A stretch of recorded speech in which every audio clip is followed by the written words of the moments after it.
Well, hey, howdy, hey, this is Grayson Live. I'm not playing the game. I have another guest with me. Ooh. Gee, I don't know. Other guest, do you wanna, like, share who you might be? No, not at all. Okay. But I will. My name is Jordan, and in a podcast that I am doing with Grayson, I play the character of the Wolfman, also known as Larry Talbot, a lycanthropic warlock who is just out to make some friends and have a nice time, and that's it. Nothing else is going on. Nothing else in particular. So Nope, you guessed just a normal guy. You guessed it. This is another part of the little mini series that we're kind of doing for Into the Dark. Basically playing video games on this channel, and we're going to be delving into the creation and kind of development of the characters that you get to hear on the podcast. And hopefully you are enjoying this podcast wherever your podcasts can be received. So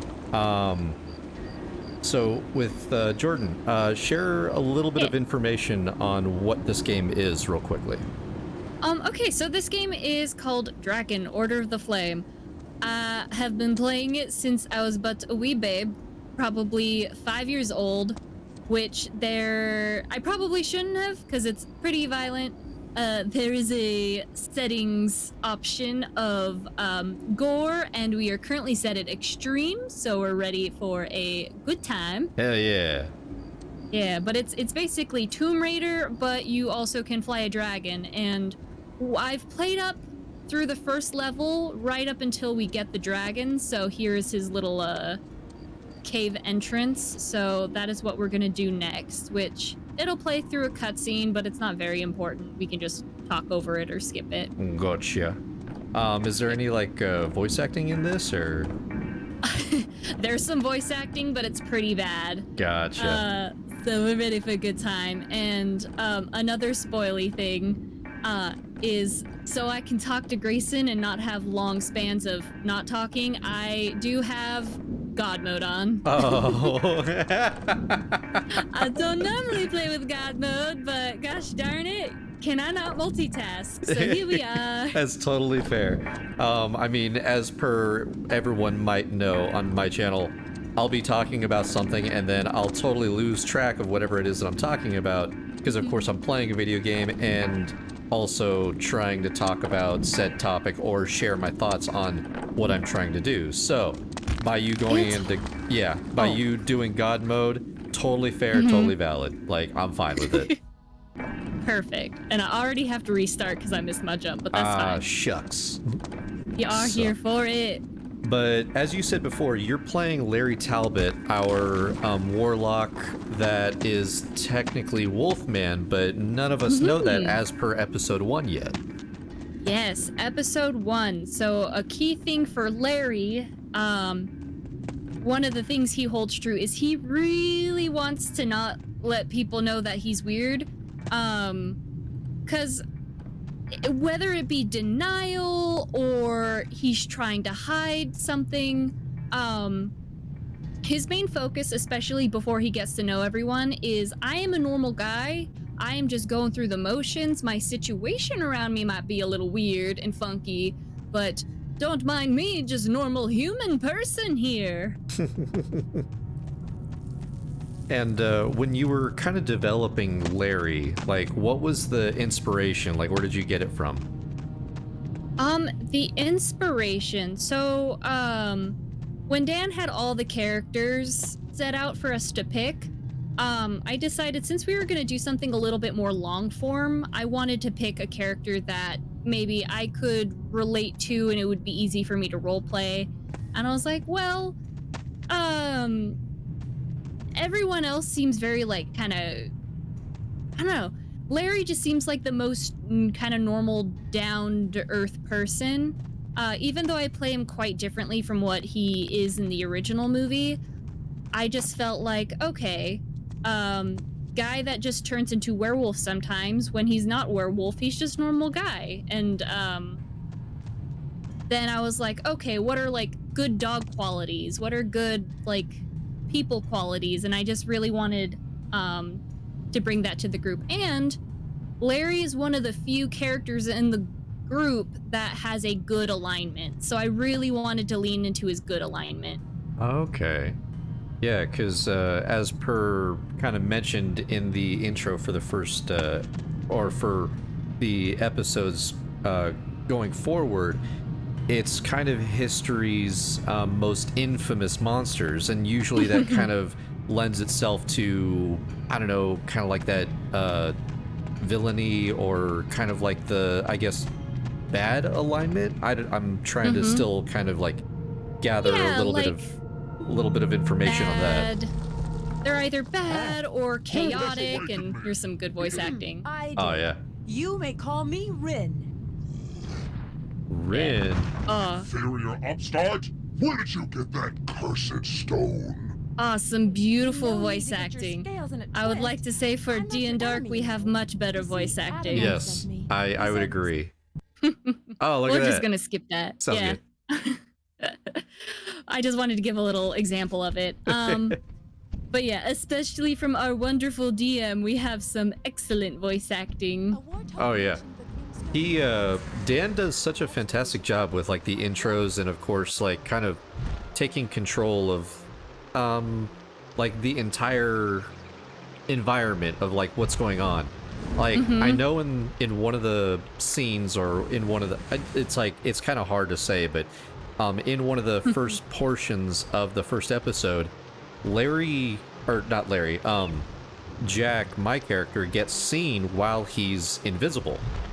And that's not something that he's used to. So immediately for Jack, like, I could only assume that he wanted to get the hell out of Dodge. But of course, Dan did such a fantastic job to where it's like everything moves so damn quick that, of course, in that span of time, Jack would not have had the wherewithal, plus the fact that he was curious about what was going on, to really like react faster than what was needed. So yeah, like basically pushing the story forward and kind of corralling us, even though it gets a little crazy at times. Like, I think he's doing a fantastic job. And then of course, like, adding in the little elements of the different characters that he's playing, I mean, which is basically everybody else besides us. One of my favorite NPCs that he plays, which I might be a little partial to, but is Maleva, which is Larry's sort of patron, but most of all just kind of caretaker and watcher. Right. But just the way he personifies her is absolutely perfect, and was exactly what I was hoping for. Of just angry and dismissive, but like underneath it all cares and needs to get the job done. Right. And she's so much fun. Now, you brought up Maleva, and I wanted to ask, like, what do you kind of see her character bringing to everything, and also, just in case anybody doesn't know, like, where is she also from? So what I see her bringing to the story is she is a great like resource for the world we're in, even though she mainly focuses kind of on Larry's story. She's got a lot of insight into kind of the weirdness that's going around, as well as being someone who we can at least Larry, and we see an example of it in episode 1, where he's kind of got her on speed dial via his cards. Right. Yeah. But as where she comes from, she is inspired by the character from the movie, who is a Romani fortune teller, who connects with Lawrence, kind of in a similar way from the movie as our playthrough. Interesting thing is that her story, red leather, yellow leather. A cool thing about her kind of connection that we may see or may not see in D&Dark is how Larry became the Wolfman and sort of her origins and connections to him is originally it was Maleva's brother that was the werewolf. Oh. Yeah, who attacked Lawrence. Lawrence got bit, managed to fight off her brother and kill him, but then he sort of took on the mantle of the Wolfman. So now it's kind of up to Maleva with that interesting dynamic of, ooh, you killed my brother, but now you're kind of my responsibility. Right. It creates a very interesting dynamic for her and then for moving forward in the plot. Interesting.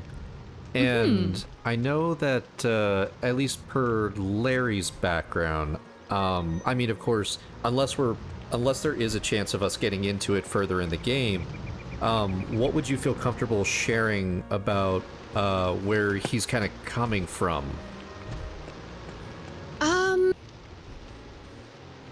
So where he's coming from in terms of his like motivation? Yes. So in terms of like what happened between him and Maleva, he certainly feels bad and is very kind of guilty for the circumstance that he's found himself in. So he has kind of turned into Maleva's errand boy, and in turn, she protects him and watches over him when he has his wolf moments. But Larry is definitely kind of racked with guilt for the thing that happened, and internally is not a fan of sort of what he's become. Okay. Which makes it really interesting, because when we see him in the show, all we really, at least in episode 1, all we really see of him is he's just sort of this nervous wreck of a guy. Right.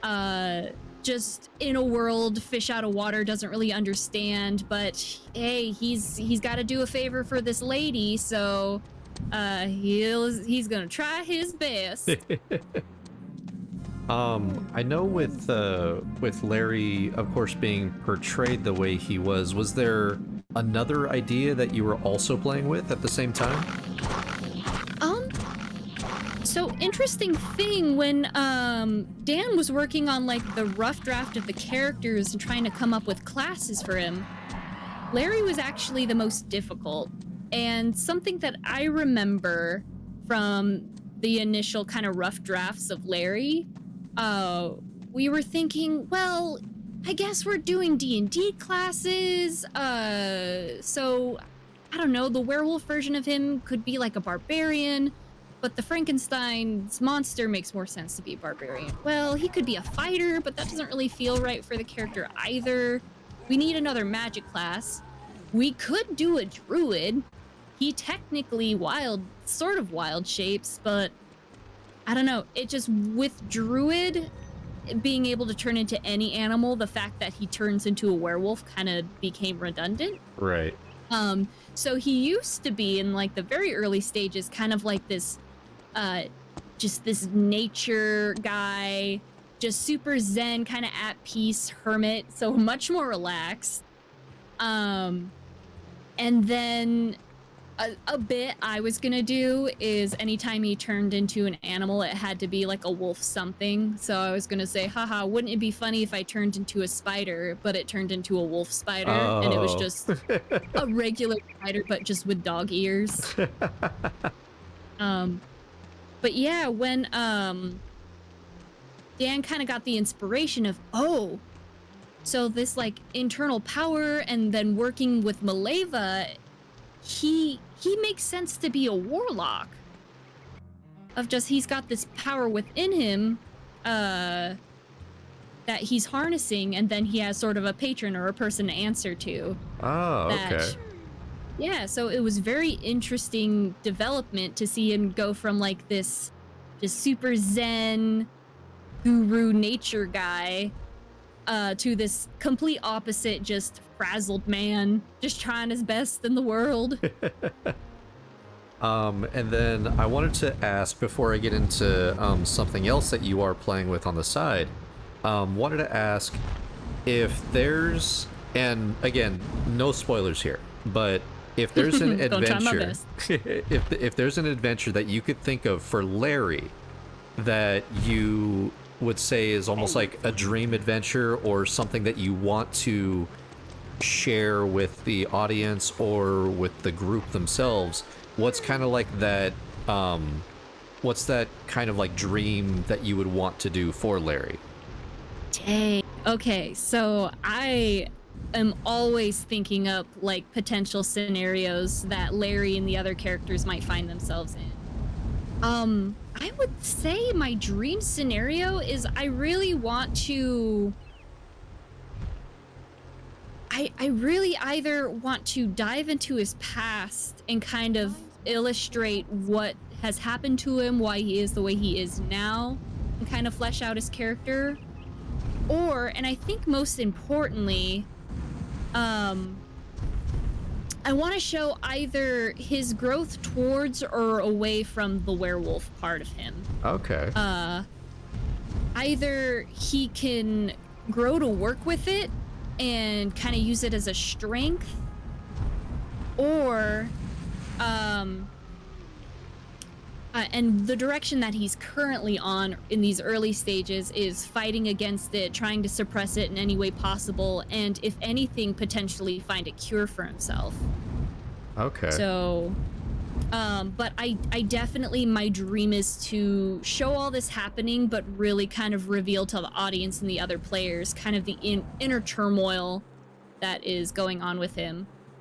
Right. It's actually really fascinating that each of the characters all have their own personal goals that's kind of motivating them towards this, of course, one end-all be-all. It almost seems like just because it's like we've got a band of people and oddly enough, they all come from different backgrounds and they end up joining together not because they want to, but because their goals are kind of in the same area. Mm-hmm. Yeah, that is the hardest thing to do in like a Dungeons and Dragons story, at least in my opinion, is you've got all these different characters that people want to play with all sorts of backgrounds, whether it's something that we're doing where the characters already exist, or if it's something where people have made up their own characters, trying to find the character hooks to pull them all together in one story and make it so everyone's motivated towards the same thing is so freaking difficult. And Dan's done a wonderful job of bringing us all together. Oh yeah. And then also, I know one of the last things that I wanted to hit on was that you also DM your own groups, and I wanted to ask how that's going.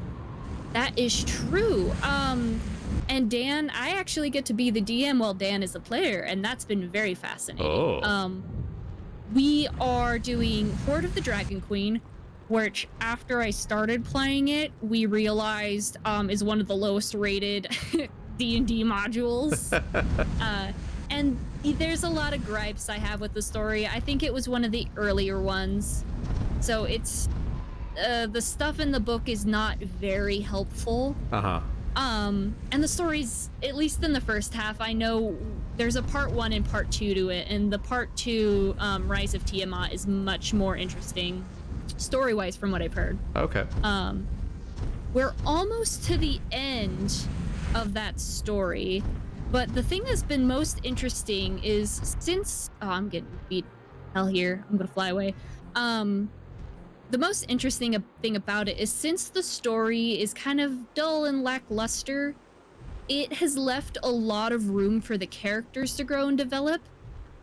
Because they started very two-dimensional. Dan, for instance, started the most two-dimensional. He plays a shadow monk character who originally was just supposed to be this, like, Batman vigilante, and he was like, no, I really don't want any focus on me. You can go ahead and focus on all the other characters. And then just by pure happenstance and coincidences with his character, he ended up developing into this really deep, innerly conflicted character. And even though nobody in the Horde group, none of the players' characters technically get along and are friends, Right. they still have I don't know, they formed a connection and relationships with each other and through the different circumstances. Oh, okay. And it was, yeah, the most interesting stuff are the story beats that they built together rather than what came pre-written. Okay. And then was there a certain story beat in that session that kind of stands out to you that's almost kind of like the crowning achievement, or just kind of like, I can't believe that happened? So what changed everything for Dan's character in particular is, so him and this other character got KO'd in a fight pretty quickly. And I watched a video that was like, you know what's an interesting thing for your characters? If they get knocked out or if they're sleeping one night, give them a vision. It could be super vague, but if you give them a vision, that'll give them a mystery to figure out. And so I was like, all right, Dan, your character has a vision. He sees, and I had him roll for it, and the roll was kind of middling, which is a very scary place to be as a DM, of just like, crap, how do I describe this middling roll? Right. So it was a vague like cloud of silver and voices, and he couldn't quite tell what it was. And then after the fact, I was like, oh, you know, I think one of like the dragon deities is silver. That makes sense. Okay, maybe one of them are speaking to him. And that turned into his character being put on a quest to be a dragon like savior rather than hunter. And that turned into, even though his character was built to hate dragons, turned into the team adopting a baby dragon that became our team mascot. And since they adopted this baby dragon that was originally part of this cult, it is a black dragon that, if you follow like D&D lore, is one of the evil chromatic dragons. Right. So now him having a vision has now turned into this moral conundrum of, can we nature over nurture this baby black dragon to be a good boy? And so far so good. Everyone's really just, it's been amazing. It's been so much fun. Oh, wow. So, yeah. I think that's gonna be about where we're gonna wrap it up.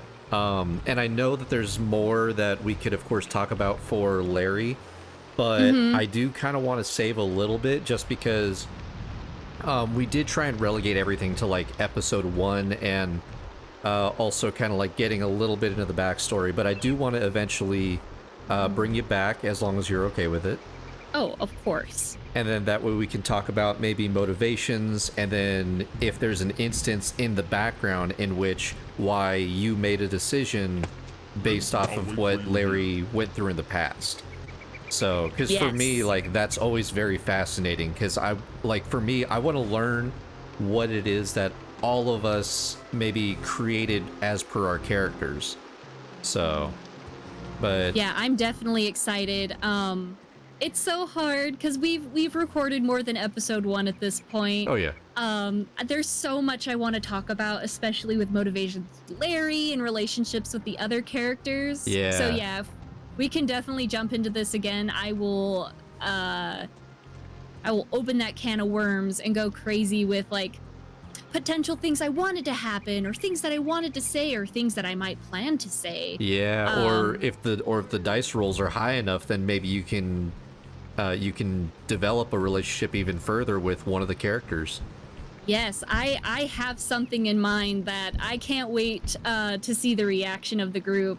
That is like a question or a scenario Larry's gonna pose to one of the other players that he's formed kind of a close relationship to. And that might happen in not the next episode, but the next couple episodes that we record. Okay. So I'm very excited to see what you think about that, Grayson. Totally and then down. that'll be a little bit of a while for these interviews, but Right. there's so many things. I'm so excited. Yeah. So, wanted to say thank you for coming on. And Thank you for having me. Of course. And like we kind of talked about, if we get a chance, we're going to try and do more of these, but we're kind of like leaving it up in the air a little bit right now. Yeah. So for the meantime, I have been Grayson. This has been Into the Dark with Jordan, our Wolfman. Yeah. Jordan, is there anything that you wanted to share, like last little tidbits, little nuggets of information? Shoot. If you're working on any passion projects that you'd like to get out there to the public? Oh, yeah. I don't know. I have an Instagram where I'm gonna post a lot of, I guess, my own fan art of the podcast I am in. Yay! Yeah, it is. Oh, what the heck? It's aqua_radish_SFX because I have done some special effects makeup. Okay. But there you can find. I'm gonna post our cover art as well as the individual character portraits, and then some fan art sort of deals of the situations we find ourselves in. Fantastic. So please check us out there. We have a Twitter as well. I'm thinking about starting up a TikTok of like funniest moments. But that's tentative. We'll see how that goes. I'm not really a social media person. Of course. It gets very difficult for all of us. If you're enjoying all this, you could, of course, do the whole like, comment, subscribe type deal. I would greatly appreciate it. And for the links to Jordan's Instagram, I'm going to try and have a link down there in the description below. So if you want to go ahead and give that a follow and keep in touch with all that. So just like with every episode, we're going to go ahead and get it here. And I'm going to remind you to, of course, take care of yourselves and take care of each other. You can listen to D&Dark on all major streaming platforms, including Spotify, Apple Podcasts, Google Podcasts, Stitcher, and more, with new episodes premiering on Wednesdays. Follow us on Twitter at D&Dark Podcast to stay up to date with our goings-on, and we look forward to seeing you join us as we venture into the dark.